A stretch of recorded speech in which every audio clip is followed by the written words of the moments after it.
6, versículo 15, está escrito: Eis que venho como vem o ladrão.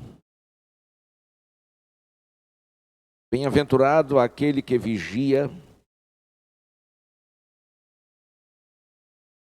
e guarda as suas vestes, para não andar nu e não se veja a sua vergonha.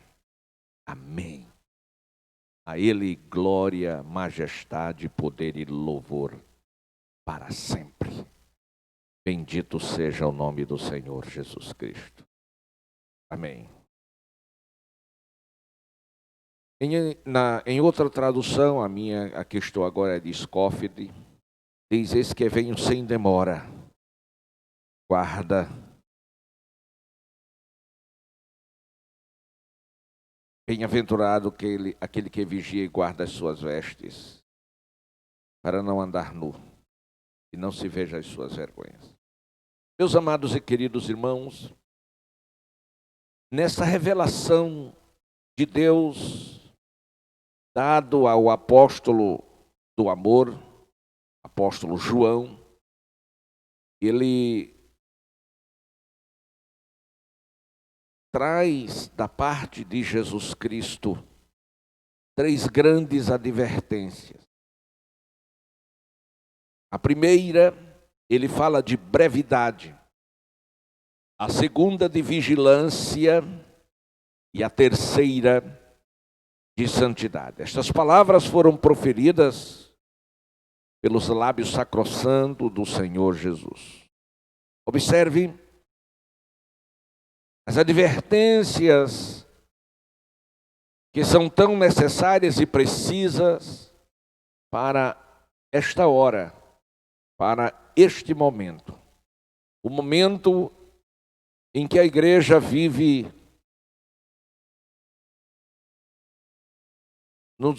numa dificuldade muito grande, no momento de muitas crises em todos os segmentos da sociedade. Crise social, política, religiosa, econômica. Em todas as partes do mundo, não se fala em outra coisa senão nas crises. Mas eu costumo dizer que enquanto o mundo está em crise, a igreja está em Cristo. Contudo, mesmo estando a igreja em Cristo, não a isenta dos ventos contrários, das tempestades, dos reveses, das lutas, das intempéries, de forma alguma. Com apenas uma diferença entre a igreja e o mundo, é porque a igreja está segura, a igreja está convicta e certa que não obstante todas as coisas que estão acontecendo, mas ela sim está sobre, enquanto o mundo está sob, porque Jesus está com ela. Só para que você tenha uma ideia daquilo que eu estou dizendo, é como a travessia que Jesus estava fazendo com os discípulos pelo mar de Tiberíades, ou da Galileia, e ele atravessava para o outro lado, aonde ia a Gadara, quando sobreveio uma enorme tempestade. Glória a Deus. E claro, por entender que sabiam resolver o problema, os discípulos, que conheciam tão bem o local e eram pescadores natos, eles concordaram em que eles estariam prontos e capazes de resolver aquele problema. E qual não foi a surpresa, porque descobriram que foram de mal a pior, até que o barco foi a pique E Pedro se deu conta que tinha alguém naquele barco que eles haviam esquecido e não haviam contado com ele. Na vida é assim também, você que é cristão, nem sempre quando sobrevêm os problemas, as dificuldades, as lutas, as intempéries, você lembra que tem alguém ao seu lado como promessa, porque ele diz: estarei convosco todos os dias. E você tenta resolver o problema que você chama de meu problema. Você toma posse do problema. Meu problema, minha enfermidade, minha luta. Eu acho engraçado, não é o homem, é o crente. Quando ele toma posse do que não presta. Meu irmão, larga isso de lado. Nada que não presta não lhe pertence. Glória a Deus. Manda que saia fora, repreenda no nome do Senhor Jesus. Está doendo, diga: Jesus vai curar. A luta está grande, você diga: vai passar. Profetiza o que é bom. Vai ter aquele que toma posse. E os discípulos tomaram posse e descobriram que não foi uma boa escolha. E de repente lembraram de Jesus e disse: mestre, não se te dar que pereçamos. Parece-me que eu estou vendo Jesus que ia na popa. Levanta tranquilamente. Eles abrem o braço. Como é uma coisa dessa, numa situação dessa, o senhor não faz nada, não diz nada. Parece que eu estou vendo Jesus olhando dentro dos olhos deles, dizendo: mas vocês não contaram comigo? Vocês não me pediram nada? Como é que eu ia fazer alguma coisa? Escute, meu irmão que está me ouvindo. Eu não sei qual é o teu problema, não sei qual é a tua luta, não sei qual é a tua dificuldade, não sei qual é a tempestade que lhe sobreveio, mas o Senhor está esperando a atitude da tua parte para se levantar e fazer algo novo acontecer na tua vida. A igreja, sim, tem passado por esta situação também, por estar no mundo, como aquele barco também passou por aquele momento trágico porque estava no mar. Mas a diferença do barco que Jesus está para os outros que ele não está, a única diferença é porque no barco que Jesus viaja, este barco não afunda. Se Jesus está no teu barco, não te preocupa, a vitória é garantida. Louvado seja Deus. Então agora vem Jesus e diz: venho sem demora. Aleluia. Glória a Deus. Essas são as três grandes advertências do Senhor através da nossa dispensação. A dispensação da graça. Na dispensação da graça está a igreja, e na igreja está o Espírito Santo, outro Consolador, dado por Jesus Cristo para nos ajudar e encaminhar a viver uma vida poderosa, uma vida de vitória. Está aí o Espírito Santo, porque é Ele que vai nos orientar, que está nos orientando. Para arrebatar a igreja, Ele vem, diz o Senhor, para arrebatar a minha igreja. Ele diz: eu venho como ladrão, ou seja, venho de noite, eu venho inesperadamente, eu venho no momento em que ninguém está esperando. Mateus capítulo 24, versículos 42 ao 43 está escrito: disse Jesus. É uma exortação que ele faz à vigilância. Portanto, vigiai, porque não sabeis em que dia vem o vosso Senhor. Mas considerai isto: se o pai de família soubesse a que hora viria o ladrão, vigiaria e não deixaria que fosse arrombada a sua casa. Por isso, ficai também vós apercebidos, porque a hora em que não cuideis, o Filho do Homem virá. Aleluia. Lembra da parábola das virgens? Meus queridos irmãos, este vigiar de Jesus revela-nos a grande necessidade de você estar preparado. Quando o Senhor traz esta palavra de advertência, Ele está dizendo: estou te falando isto para que você esteja pronto, para que você esteja preparado.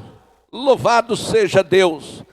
Paulo, escrevendo aos Tessalonicenses, na sua primeira epístola, no capítulo 5, versículo 24, ele diz: fiel é o que vos chama, o qual também o fará. Glória a Deus. Por isso, quando ele disse: venho como ladrão, em 1 Tessalonicenses 5:2, está escrito: porque vós mesmos sabeis muito bem, vocês sabem muito bem, que o dia do Senhor, que o dia do seu Senhor virá como o ladrão de noite. Isto é, de modo secreto. É verdade que os discípulos queriam saber quando seria isso e como seria isto. E ele disse: nem eu sei, nem os anjos dos céus, mas unicamente o meu Pai. Glória a Deus. Porque o que ele queria mesmo é que cada um crente fosse crente de verdade. Que cada um salvo vivesse como salvo. Que cada um filho de Deus vivesse como filho de Deus. Em todo tempo, independente do lugar ou da situação. Independente das circunstâncias, você tem que viver intensamente o Evangelho do Senhor Jesus Cristo. Então, quando ele se vem como ladrão, fala de modo secreto, fala de modo repetindo, glória a Deus. A Bíblia, meus amados, diz que é inesperadamente. A Bíblia diz lá em 2 Reis, capítulo 2, versículo 11, quando Eliseu e Elias andavam, diz assim: e sucedeu que, indo eles andando e falando, eis que um carro de fogo, com cavalos de fogo, separou um do outro, e Elias subiu ao céu, no redemoinho. Oh, aleluia. Quando Eliseu soube do que estava para acontecer, aleluia, o que foi que ele fez? Ele colou em Elias. Por quê? Porque ele queria ser também arrebatado. Ele disse: eu vou colar. Aonde Elias disse: olha, fique aqui que eu vou no Jordão. Ele disse: longe de mim, eu vou no Jordão também contigo. Aleluia. Fique aqui que eu vou em Jericó. Ele disse: não, eu vou também contigo em Jericó. Ou seja, ele colou, ele vigiou. Aleluia. Exatamente esta palavra de advertência que a Bíblia nos traz, que nós precisamos colar do Espírito Santo para não perder o momento em que a trombeta tocar, porque quando a trombeta tocar, o salvo. Eu não disse o crente, eu disse o salvo. Há uma diferença. O salvo ouvirá, e ao ouvir, ele será levantado no poder do Espírito Santo a encontrar o Senhor Jesus Cristo nos ares. E este corpo que é mortal vai se revestir da imortabilidade, e o que é corruptível da incorruptibilidade, e milagrosamente ele vai receber um corpo glorioso igual ao corpo do Senhor Jesus Cristo. E o tempo, o espaço, a gravidade não vai impedi-lo de subir ao encontro do Senhor Jesus. Aleluia, aleluia. Mas o Senhor vai dizer que ele vem como ladrão de noite. De noite, pastor. Sim, de noite. E o que quer dizer a noite? A noite fala da transgressão. A noite fala do pecado. A noite fala da sonolência. A noite fala da morte. A noite fala do ódio. Aleluia. Noite é uma figura da situação ou condição que é estar uma pessoa. Então, exatamente, a noite vai chegar, e eu quero dizer que a noite já chegou. Aleluia! E nós precisamos mais que nunca estarmos acordados para não sermos enganados e para que não sejamos rejeitados pelo Senhor, porque a trombeta a qualquer momento há de tocar. Há de tocar. Lembre-se que foi à meia-noite e nas masmorras de Filipe estava Paulo e Silas presos, pés e mãos atadas a troncos, e havia muitos outros presos, o corpo deles machucados, porque haviam sido espancados publicamente por uma razão ou um só motivo: ter se deixado ser usado pelo Espírito Santo, pelo poder de Deus, e expulsou um demônio que operava numa jovem adivinha que dava lucro aos seus senhores.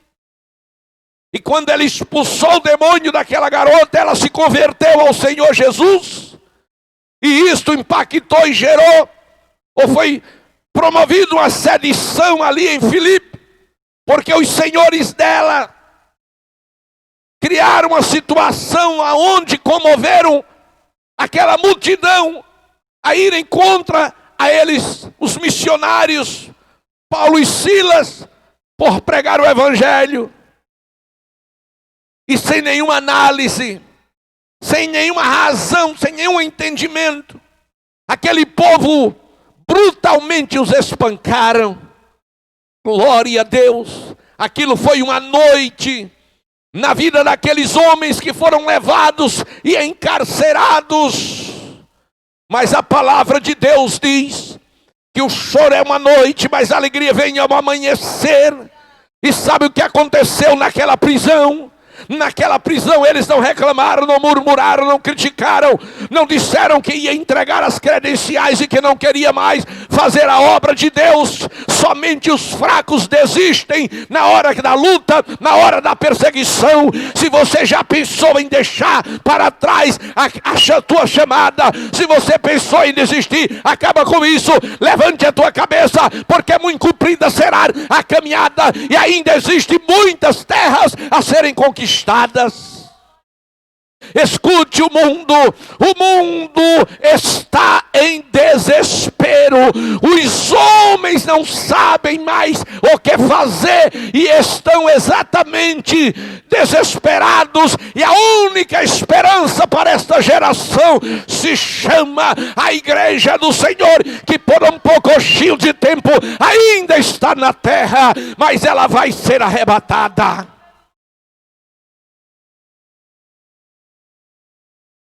Escute.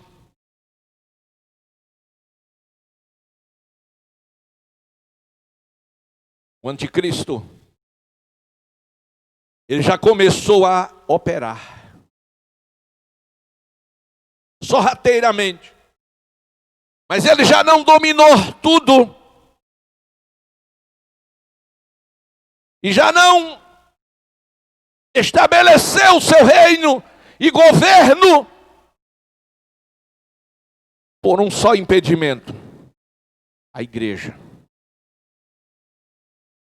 A Bíblia diz que o que está no homem ou no crente, o que está em vós é maior do que o que está no mundo. O anticristo está no mundo, mas o que está na igreja é o Espírito Santo, é o poder de Deus, é a glória de Deus, é a majestade do Todo-Poderoso, e por isso o anticristo não pode fazer o que ele já projetou, enquanto a igreja estiver na terra. Mas verão os senhores, eu não vou estar aqui para ver, mas os senhores que estão me ouvindo, gravem esta mensagem, porque quando a igreja for arrebatada, você vai dizer: aquele pastor falou lá na cidade do Rio Largo, Alagoas, que a igreja sairia da terra e o anticristo dominaria o mundo.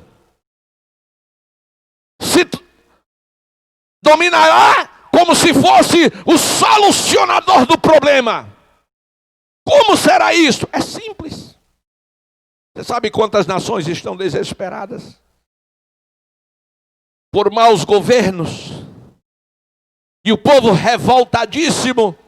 O anticristo vai chegar e vai dizer: não se preocupe, eu tenho como resolver isto, e eu nem vou precisar me utilizar do sistema governamental, eu vou tratar com vocês, e o povo vai amar, e ele vai entrar, e vai ser aquele que vai se tornar um Deus. Mas escute, isso quando a igreja sair, porque enquanto a igreja estiver na terra, aleluia, a igreja tem sido o freio do anticristo. A igreja tem sido o obstáculo do inferno e dos demônios para destruir a humanidade. Aleluia. De noite, e de repente, os ponteiros estavam prestes a se igualarem. E o que eles fizeram? Não murmuraram. Nunca vi murmuração resolver problema. Não criticaram, nunca vi crítica resolver problema. Mas eles cantaram. Eles adoraram. Mas não adoraram porque estavam presos. Não adoraram porque apanharam. Porque eles não eram masoquistas. Eles adoraram porque mesmo naquela condição, o Senhor estava ali, a presença de Deus era real na vida deles. Um dia, Mihai, que era filho do pastor,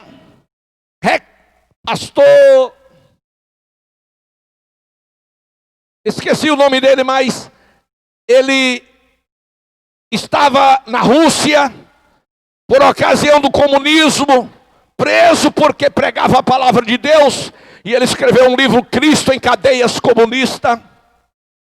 E Mihai foi, depois de muitos anos, recebeu a permissão de ver a sua mãe naquele presídio, por causa da palavra de Deus, e o sofrimento da sua mãe. Aquele menino tornou-se um ateu, não acreditou mais em Deus porque seus pais eram crentes e fiéis e estavam sofrendo até aquele momento com o comunismo, porque não queria negar o nome do Senhor.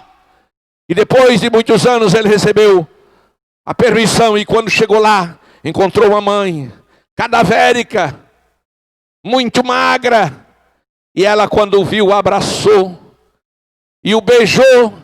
E a primeira coisa que ela disse ao seu filho foi: Mihai, ame a Jesus. E aquele garoto desabou em lágrimas, porque entendeu uma coisa: se alguém numa condição dessa pode amar a outra, é porque esta outra pessoa existe. Aleluia, aleluia, aleluia. Queridos, Paulo agora louva a Deus, e quando a Bíblia diz, enquanto eles cantavam, todos os presos, eles tinham os olhos fitos nele. Porque como alguém pode cantar numa condição dessa? Pode quando o Espírito Santo está sobre esta pessoa. E quando terminaram de cantar, eles fizeram uma oração que chegou nas dimensões de Deus, no trono da graça. E Deus manifestou a sua glória, mandando um terremoto, e todas as portas daquela prisão se abriram. Escute, disse o Senhor, venho sem demora. Bem-aventurado aqueles que lê e que ouve as palavras desta profecia, Apocalipse 1 e 3. Bem-aventurados que morrem no Senhor, Apocalipse 14 e 13. Bem-aventurados que vigiam e guardam as suas vestes, Apocalipse 16, 15. Bem-aventurados são os que choram, os que são chamados à ceia do Senhor, Apocalipse 19 e versículo 9. Bem-aventurado aqueles que têm parte na primeira ressurreição, Apocalipse 20 e o versículo 6. Bem-aventurados que guardam a palavra dessa profecia, Apocalipse 7, capítulo 7, 22 e 7, 22 e 14. Bem-aventurados que lavam as suas vestiduras no sangue do Cordeiro, e que têm direito à árvore da vida, e entra na cidade santa pelas portas.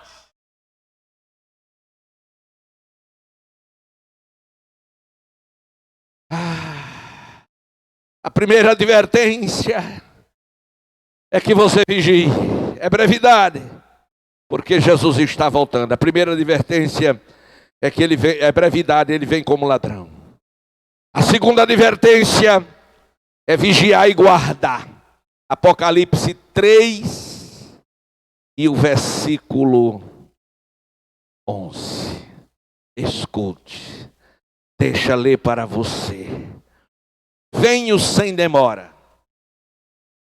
Brevidade. Guarda.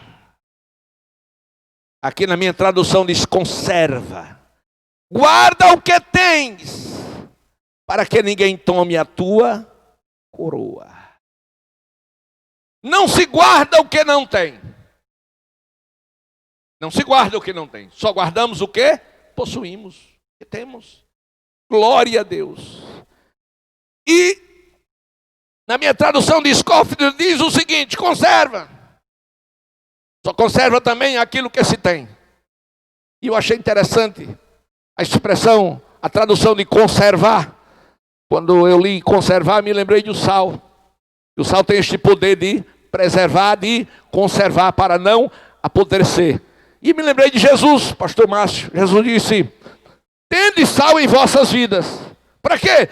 Para que o pecado não venha sobre você e não lhe apodreça. É lindo? Louvado seja Deus. Então o Senhor diz: venho sem demora. Guarda o que tens. Guarda o que tens, para que ninguém tome a tua coroa. Escute. Você tem alguma coisa para guardar? Tem pessoas que têm muito dinheiro e faz aplicações pensando no futuro. É um bom negócio. Mas o melhor negócio é você guardar o seu coração. O maior negócio É você guardar e preservar a sua vida na presença de Deus. Então há coisas que você não pode deixar de guardar. Não deixe de guardar a tua fé no Senhor. Não deixe de guardar a tua vida escondida em Cristo. Então quando o Senhor fala em vigiar e guardar, Ele fala da vigilância. Aleluia. E a vigilância, louvado seja o nome do Senhor, precisa ser colocado em prática. É estar atento para os sinais do tempo. Você sabia que tem muitas pessoas que não estão se dando conta das coisas que estão sobrevindo no mundo? Tem pessoas até conformadas, tem pessoas dizendo que é assim mesmo, e tem outras pessoas na ilusão que diz: não, isso aqui vai ficar tudo bom, vai ficar tudo, vai não. Glória a Deus. Você precisa estar atento aos sinais do tempo. Glória a Deus. Escute, Adão deixou de vigiar, e porque ele deixou, ficou nu. E porque ficou nu, teve que se esconder. E porque se escondeu, ele perdeu o paraíso. Onde aconteceu isso? No Éden. Por quê? Porque ele não vigiou e não cuidou da mulher que Deus havia lhe dado, era de responsabilidade dele. Deus havia lhe instruído, e agora, por não vigiar, Eva sai por aí, infelizmente, tomou uma atitude errada, drástica, que foi bater um papo ou conversar com a serpente. Glória a Deus. E ali, naquela conversa, a serpente sagaz começou a enganá-la. Como? A serpente começou a pôr em dúvida as palavras de Deus, o que Deus havia dito. Ora, você sabe quantas pessoas hoje são influenciadas por esta serpente? Serpente, mas sim, a antiga serpente é Satanás. Quantas pessoas influenciadas pela antiga serpente desmerecem as Escrituras? Dizem: bom, é um livro qualquer. Não é um livro qualquer. Não, Senhor. Glória a Deus. Quantas pessoas dizem que a Bíblia contém vários e muitos erros, mentira do diabo. É a verdade, é o nosso GPS, é a nossa bússola, é a carta magna de Deus, é a nossa orientação, é a palavra de Deus. Se a Bíblia estiver errada, e o que é que está certo? A filosofia? A ciência tem que se curvar para a Bíblia. Louvado seja o nome do Senhor, porque é Deus que dá ciência aos homens. Você não sabe disso. Mas escute, não é isso que eu quero falar. Eu quero dizer que quando Adão se deixou enganar pela serpente que usou a mulher, ele ficou nu. Que nudez é essa, pastor? Nudez espiritual, não era nudez física. Nudez espiritual. Todos os dias Deus, pela viração do dia, descia para conversar com ele. Intimidade, comunhão, relacionamento. Deus e o homem, naquela paz, naquele relacionamento, naquela amizade. Pensa o que é um homem ser amigo de Deus. Pensa o que é um homem andar com Deus. Pensa o que é todo dia você sentar com Deus para conversar com Ele. Glória a Deus. Hoje nós temos prazer em sentar ao lado de uma pessoa espiritual, de uma pessoa experiente, de uma pessoa que tenha coisas a falar, nos ensinar para somar aquilo que nós temos. A gente se sente prazeroso, e é bom Imagine sentar ao lado de Deus. Todo dia Deus fazia isso. Mas naquele dia, quando Deus desce, cadê Adão? Cadê Adão? Cadê Adão? Não estava. Aí Deus, Adão, ô Adão, onde você está? Ora, será que Deus não sabia? Claro que Deus sabia e que Deus estava vendo. Deus é onisciente, onipotente. Deus vê tudo, sabe de tudo, conhece tudo, vê tudo. Glória a Deus, está em todo lugar. Ora, e se Deus sabia onde ele estava vendo ele através de seus atributos, por que Deus estava perguntando onde você está?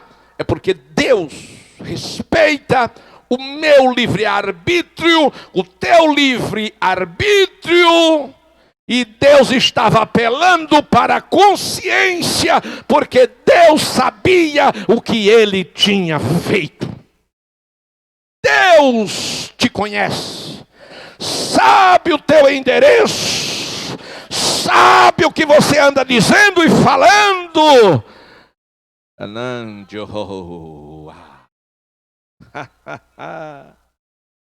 Aleluia! E quando ele foi a primeira enfermidade que entrou, depressão. Ele não suportou mais, ele, estou aqui, Senhor. Ele disse, onde você estava? Ele disse, eu estava escondido. Por que você se escondeu? Porque eu estava nu.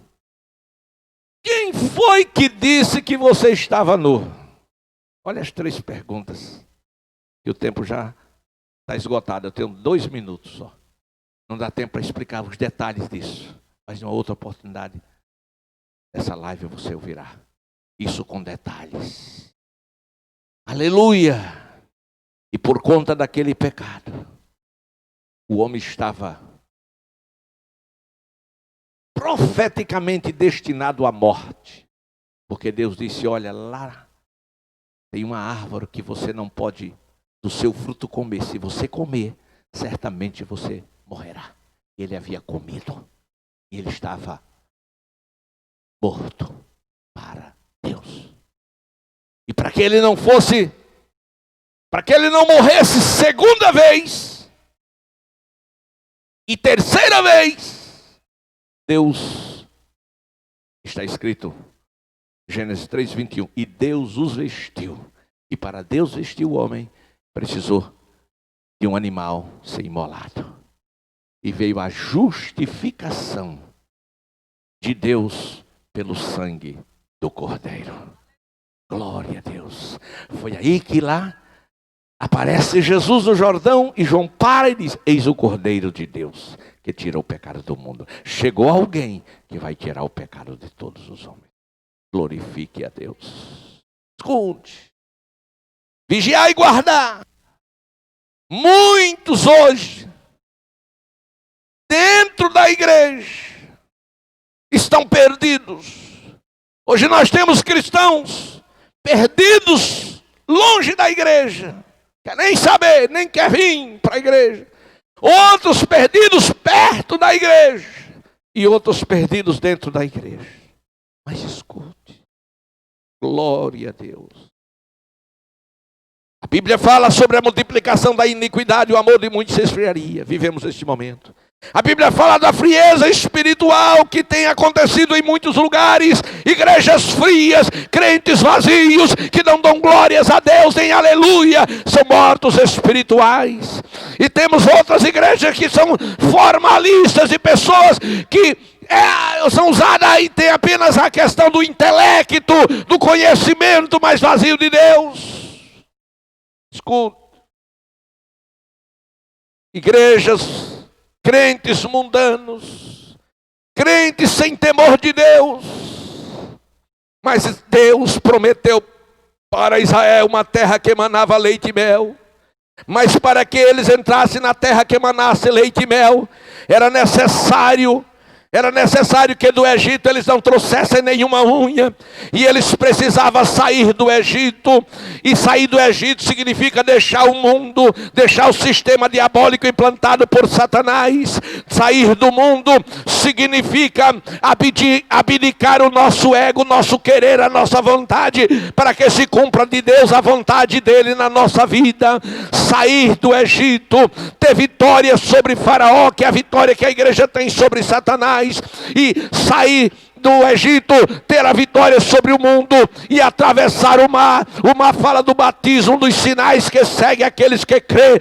Ainda temos que passar o Jordão, que são as provas que nós temos que atravessar o Jordão. E para atravessar o Jordão, Josué disse: santificai-vos hoje, porque amanhã o Senhor fará maravilha no meio de vós. Então não se pode chegar do outro lado, a saber, no paraíso que Deus preparou para mim e para você, sem uma vida de santidade.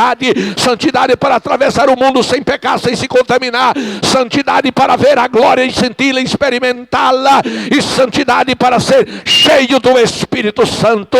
E para concluir, aleluia, a terceira advertência do Senhor Jesus tem a ver com as vestes. Veste nos fala de santidade ao Senhor. O crente, meus amados irmãos, tem que ter cuidado.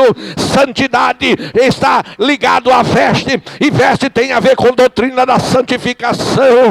Veste são peças de roupa, vestimentos que servem para cobrir, para que não apareça a vergonha. Então temos veste no sentido material e temos vestes também no sentido espiritual. Andar nu significa andar descoberto, despido. Andar nu, meus amados, significa desprotegido, exposto, destituído. Nu espiritualmente aponta para o homem caído da graça de Deus. No materialmente fala aponta para a indecência, a imoralidade, falta de pudor. Aleluia. Então a Bíblia Sagrada, ela tem razão. O Senhor Jesus, através de Paulo, diz: não reine sobretudo o pecado em vosso corpo mortal, lhe obedecendo às suas concupiscências. Nem tampouco apresentei os vossos membros em pecado por instrumento da iniquidade, mas apresentai-vos a Deus como dentre mortos, mas vivos, a Deus como instrumento de justiça. Ele está falando de santidade no corpo, nas vestes. Cristão tem que andar e vestir como cristão. Cristão tem que ser cristão em casa, na escola, em qualquer lugar. Então não deixe ver a sua vergonha.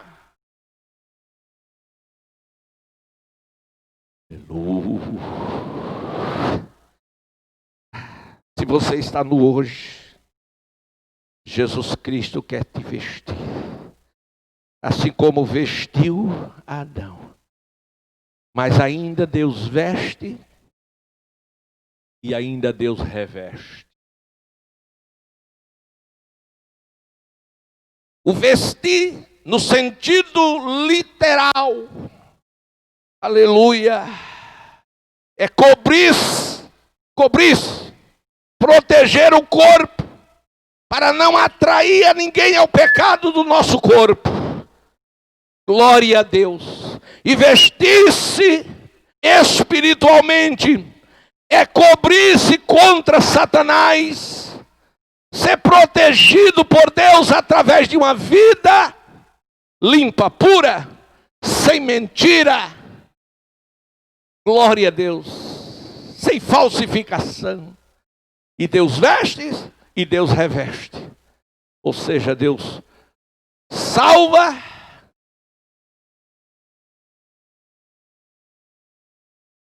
cura, batiza com o Espírito Santo, reveste e prepara o homem para entrar no céu. E no céu só entrará quem está com vestes de salvação. Que Deus em Cristo Jesus te abençoe. Mas não se esqueça dessas 3 advertências de Deus. Sabe por quê? Porque Jesus Cristo está voltando. Ele veio buscar um povo seu especial, zeloso e de boas obras. Ser crente é muito bom, mas não é tudo. Você precisa estar salvo. Se tiver alguém agora me ouvindo, que está afastado da igreja, volta para a igreja. Glória a Deus. E daí o seu like e diz: "O pastor, eu ouvi, eu quero voltar para a igreja." Coloque aí o seu nome. Glória a Deus. E nós vamos orar por você. Se você ainda não é crente, coloca aí: "Pastor, eu quero aceitar Jesus." Aceitar Jesus não para ser crente, mas aceitar Jesus para ir morar no céu. Porque Jesus está voltando. Escute, a trombeta vai tocar e nós vamos desaparecer. Glória a Deus. E quando nós desaparecermos da terra, muita gente vai acreditar no que hoje está sendo pregado, e muita gente acredita. Infelizmente, será tarde demais. Não para esta irmã que acabou de voltar. Esta irmã que acabou de voltar, não será tarde demais para ela, porque há bom tempo ela está voltando. Maria Costa, seja bem-vinda, minha filha, à família de Deus. O melhor lugar do mundo chama-se a presença de Deus. Pastor Márcio, ele estará. João Paulo também acabou de voltar para Jesus. E se tiver mais alguém, pode ir acessando e dizendo: "Também quero voltar. Eu também quero regressar para a casa do Pai. Eu também quero aceitar Jesus." Faça a sua decisão. Escute, você sabia que o que você faz aqui na terra é visto lá no céu? É. O que você diz aqui na terra é ouvido também lá no céu. Sim. Glória a Deus. Creia assim, porque assim será. Um dia o diabo se apresentou a Deus. E Deus, Márcia Freita, já chegou a 4ª pessoa. Glória a Deus. Um dia o diabo procurou Jesus, procurou Deus. E Deus disse: "De onde você vem?" Ele disse: "Eu venho de rodear a terra." Se ele estava rodeando a terra, passou no Rio Largo também. Aleluia. Aí Deus disse: "Você viu o meu servo Jó?" Aleluia. Aleluia. E o diabo disse: "Sim, eu vi." E Deus disse: "Olha, nem na terra não existe um crente igual a Jó. Eu quero, pastor Márcio, ser um crente como Jó." Muitas pessoas querem ser um crente como Elias, que faz descer fogo no céu, né? Mas o homem que fez descer fogo do céu, escute uma coisa muito interessante. O homem que fez descer fogo do céu, um dia estava numa caverna dizendo: "Eu quero morrer, porque eu não sou melhor do que os meus pais." Mas o homem que não fez descer fogo do céu, foi o caso de Jó. Glória a Deus. Quando estava no pó e na cinza, tirando com um caco de telha as feridas, o diabo chegou e disse para ele: "Tem mais jeito não, rapaz, você vai morrer mesmo." Ele diz: "Ainda que Deus me mate, nele eu esperarei." Em todas as circunstâncias da vida de Jó, ele permaneceu fiel.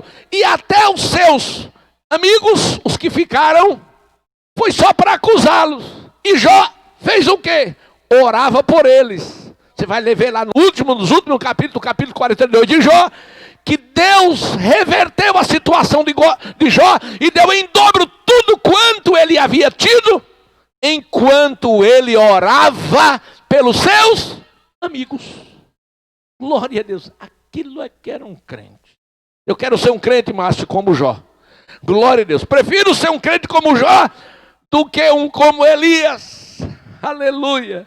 Sabe por que as pessoas querem mais ser Elias? Por conta do espetáculo. Pensa alguém lá no Monte Horebe, fazendo descer fogo do céu. Glória a Deus. Eu quero ser Moisés. Levantou a vara, o mar se abriu.